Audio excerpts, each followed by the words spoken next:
dos seus discípulos, inclusive. Platão teve a mesma ideia, convicção. Mas é interessante que Sócrates disse assim, ele era, intelectualmente falando, ele era um gênio. Ele disse assim, eu não posso provar matematicamente que essa minha convicção está correta, mas vale o risco. Então, quando ele foi diante da morte, essa foi a serenidade com que ele enfrentou a morte, porque entendia, assim, a questão de corpo e alma. Agora, vamos ver a morte de Jesus. Se por causa desse falso entendimento, essa falsa filosofia, ele foi assim diante da morte, Sócrates, com toda essa serenidade, como nós falamos, e assim é o registro, como se tomasse um copo de água, com toda a tranquilidade. Mas, meus amados irmãos, quando nós contemplamos, como buscamos fazer no primeiro dia, a morte do Senhor Jesus, o que nós vemos? Vamos tomar uma narrativa apenas, Getsemane. A minha alma está profundamente angustiada até a morte. Pai, se possível for, passe de mim esse cálice. Que cálice é esse?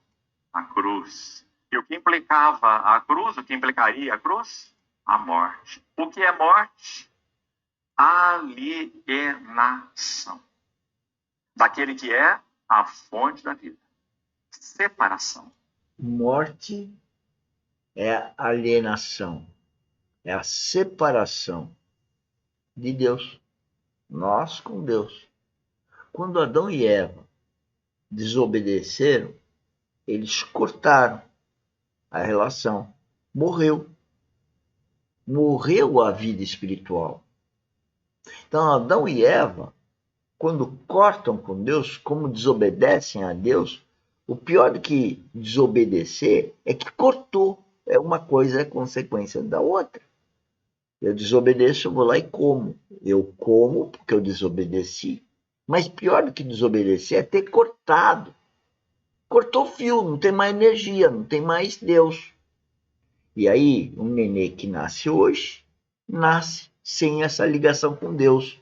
Aí os pais vão lá, fazem festa, etc., mas não tem a noção que aquela criaturinha bonitinha que nasceu, que está lá engraçadinha, ela está cortada com Deus. Então a ignorância do homem é tão grande, ignorância espiritual, que ele não consegue ver, né? Ele rejeita a religião, que também causa o seu mal à sociedade, e não entende que na Bíblia está dizendo que é uma ligação espiritual. A Academia Dínamo está falando de vida espiritual. Ela não está falando de religião, ela não está falando de inteligência, ela não está falando de intelecto. Você viu o que ele acabou de dizer de Sócrates? Sócrates, 500 anos antes de Cristo, achava que o problema era o corpo, no entanto que ele se suicida, achando que ele vai se libertar. Ele nem tocou na questão espiritual. É só intelectual, ele era extremamente inteligente. Todo mundo sabe de Sócrates e Platão. E os dois não tinham noção da vida espiritual. Só com a vinda de Cristo que então foi possível ao homem tomar contato com Cristo, que veio com o objetivo de falar do reino. O reino é ele e a vida espiritual. Nosso trabalho aqui da academia é treinar a vida espiritual, falando dela, falando de Cristo, falando de Deus, falando do Espírito Santo, falando que é o Espírito Santo que, uma vez habitando o meu coração pelo novo nascimento, é ele que vai me dizer o que eu vou fazer nas circunstâncias de vida que eu vou ter.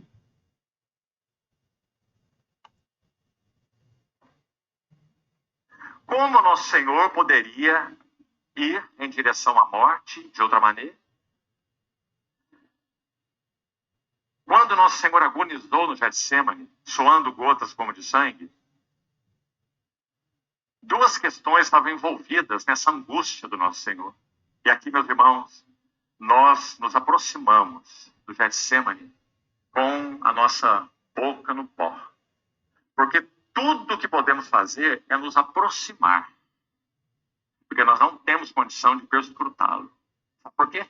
Porque nós não somos o santo de Deus que enfrentou a morte. Todos nós somos pecadores por natureza. Então nós só podemos nos aproximar. Mas vamos, com a ajuda do Senhor, humilde e reverentemente nos aproximar. Quais eram os dois pilares que sustentavam a vida do nosso Senhor Jesus, o Verbo encarnado, Jesus de Nazaré? O primeiro pilar era fazer sempre a vontade de Deus. A minha comida consiste em fazer a tua vontade e realizar. Veja bem, Jesus Cristo encarnou, então, ele era um homem como nós, ser humano. Mas ele fazia a vontade do Pai. Pai Nosso está escrito também, fazer a vontade de Deus. Agora, o que eu acho engraçado é que todo mundo, modo dizer, conhece o Pai Nosso, está escrito lá, fazer a vossa vontade,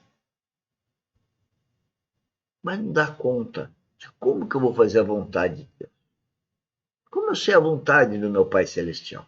Aí vem a religião e começa a dizer qual que é a vontade de Deus. Não é o homem que vai dizer qual que é a vontade de Deus. É cada um com ele, direto. É a vontade de Deus para comigo. Se eu tiver um irmão gêmeo aqui do lado, a vontade de Deus para com esse meu irmão gêmeo que sair da barriga da mesma mãe pode ser diferente. Depende de Deus.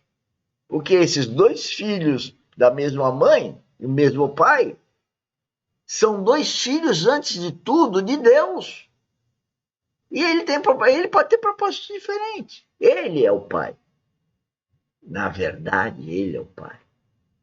Só que o pai usou o homem e a mulher para gerar os filhos. Se esses filhos não nascerem de novo, não serão filhos de Deus. E aí ele não vai cuidar. São filhos dele. Por isso, senhores, vamos entender nosso objetivo. Nosso objetivo é o objetivo de Jesus Cristo, que veio há 2000 anos dizer do reino dele. É o mesmo objetivo. Se eu sou cristão, eu tenho um pequeno Cristo que vem se desenvolvendo dentro de mim. Eu acho que eu sou um adolescente espiritualmente. Cada um conversa com Deus, eu não estou julgando ninguém. Nem posso julgar. Vamos voltar a escutá-lo. Bornelli. A tua obra. Eu desci do céu não para fazer a minha vontade, mas a vontade daquele que me enviou. Ele não abriria mão nunca, por nada e por ninguém, de fazer cumprir plenamente a vontade do seu Pai. Fazer a vontade de Deus. Primeiro pilar, que sustentou a vida humana do Senhor até a morte. Agora, há um segundo pilar. E louvado seja o Senhor, porque eles andam juntos na vida do nosso Senhor, assim, em paralelo, como duas pernas muito equilibradas. A outra perna é ver a face de Deus. Então nós perguntaríamos aqui, quando foi na vida humana do nosso Senhor que ele perdeu a face do Senhor, seu Pai? Nunca, nunca. Todos me deixareis só. João registrou no seu capítulo 16, mas eu não estou só, porque o Pai está comigo. Ele nunca perdeu de vista a face do Pai. Então, vontade do Pai e face do Pai, caminhando assim, na vida desse homem. Agora nós chegamos ao Getsemane. E o que acontece no Getsemane? Aqueles dois pilares que caminhavam paralelamente, eles entram em uma rota de colisão. Compreende? Então, agora, para que Jesus continue fazendo a vontade do Pai, ele terá que escolher perder de vista a face do Pai. E aí, meus irmãos, nós entendemos, porque Lucas vai registrar, e ele suava gotas como de sangue, implicando numa inexplicável agonia. E por isso ele diz, Pai, se possível for, passe de mim esse cálice. O que ele está dizendo? Ele não está, por mais terrível que isso também tenha sido, ele não está se referindo às agruras da morte física, os cuspes, os bofetões,